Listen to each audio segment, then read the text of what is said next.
اعوذ باللہ من الشیطان الرجیم، بسم اللہ الرحمن الرحیم۔ السلام علیکم ورحمۃ اللہ وبرکاتہ۔ مظلوم اور شریف کمزور ہونے کے باعث اپنا حق مانگنے سے بھی عاجز آ جاتا ہے اور اس کی یہ کمزوری مستقل اس کے گلے پڑ جاتی ہے۔ روحانی طور پر کمزور انسان ہی زیادہ تر مظلومیت کا شکار ہوتے ہیں۔ طاقت و جرت جسموں میں ہوتی ہے، لیکن اس سے کہیں زیادہ روح میں ہوتی ہے۔ جو انسان اپنی روح کی غذا کا بندوبست کرتا ہے وہ عرفہ ہو جاتا ہے۔ اللہ رب العالمین کے اسم مبارک یا رافع میں ایسی تاثیر ہے کہ کوئی بھی مظلوم اس کو اپنی ڈال بنا سکتا ہے۔ جو شخص مظلوم ہو اور اسے یہ بھی معلوم ہو کہ ظالم اس سے طاقتور ہے اور اس پر ظلم کرنے پر آمادہ ہے، تو اسے چاہیے کہ اس اسم مبارک کو 1100 مرتبہ روزانہ اول آخر 11 مرتبہ درود پاک 11 دن پڑھے۔ روزانہ پڑھنے کے بعد سجدے میں جا کر اللہ تعالیٰ کے حضور ظالم سے اس کی پناہ مانگے، ظالم زیر ہو جائے گا انشاءاللہ۔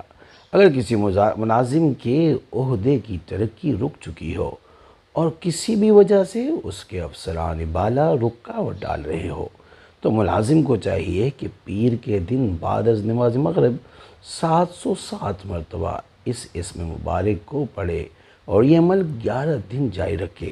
اس کے بعد توقف کرے اور دوبارہ پیر آنے پر یہی عمل کرے، پھر توقف کرے اور تیسرے پیر کو ہی بھی یہ عمل کرے، اور اس کے بعد اللہ تعالیٰ کے حضور جولی پھیلا کر اپنی ملازمت میں ترقی کی دعا کرے۔ اس میں کوئی شک نہیں کہ حق تعالیٰ اسے ترقی عطا فرمائے۔ عمل شروع کرنے سے پہلے اول آخر 11 بار درود پاک لازمی پڑھنا ہے۔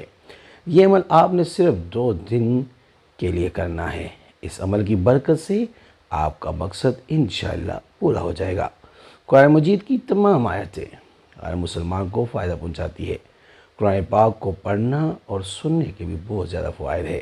آپ صلی اللہ علیہ وآلہ وسلم نے فرمایا، تم میں سے بہترین شخص وہ ہے جس نے قرآن کو سیکھا اور دوسرے کو سکھایا۔ آیت الکرسی بہت مبارک آیت مبارکہ ہے، اس کی بہت ہی زیادہ فضیلتیں ہیں۔ حدیث میں بھی ہے کہ آپ صلی اللہ علیہ وآلہ وسلم نے فرمایا، جو شخص ہر فرض نماز کے بعد آیت الکرسی پڑھے اس کو موت کے علاوہ جنت میں جانے سے کوئی چیز نہیں روک سکتی۔ اس کے علاوہ جب گھر سے نکلتے وقت آیت الکرسی کو پڑھا جائے تو 70,000 فرشتے آپ کی حفاظت کرتے ہیں، اور رات کو سوتے وقت پڑھیں گے تو فرشتے آپ کی پوری رات حفاظت کرتے ہیں۔ آج جو عمل آپ نے اس طرح کرنا ہے کہ عصر کی نماز کے بعد آیت الکرسی 170 مرتبہ پڑھنا ہے، اول آخر درود پاک بھی پڑھ لینا ہے۔ یہ عمل آپ نے 2 دن تک کرنا ہے۔ انشاءاللہ اس عمل سے آپ کا ہر چھوٹا بڑا مقصد پورا ہو جائے گا۔